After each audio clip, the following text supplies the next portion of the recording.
Ne nuk e dim ende se sa udhëheqës janë ftuar nga presidenti Trump në kohë e kapacitetet të ndryshme, apo do të ftohen për t'u bashkuar nismës së tij globale, por dim me siguri që as në Argjentinë, as në Turqi, ku udhëheqësit e atyre vendeve ku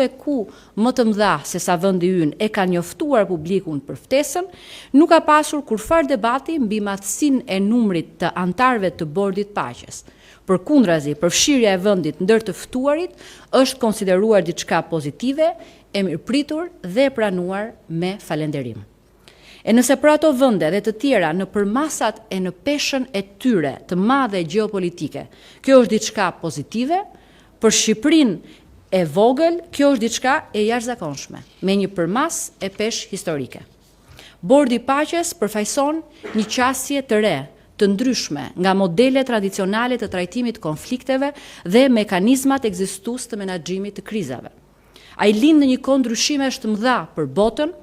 dhe ofrohet si një prirje e re që sfidon inercinë në terrenet e konflikteve të shtresëzuara me dekada të tëra, duke synuar ndërtimin e një paqe që funksionon dhe i reziston kohës. Ne shohim këtë nismë si një përpjekje të fortë dhe fisnike për të shkuar përtej deklaratave politike apo angazhimeve formale në kërkimin e zgjidhjes së qëndrueshme të konflikteve. Përvoja jonë si vend që ka dalë nga një errësirë e thellë, ka lënë pas raporte të vështira dhe ka investuar në paqe, në bashkëjetesë, në bashkëpunim rajonal pa kufi,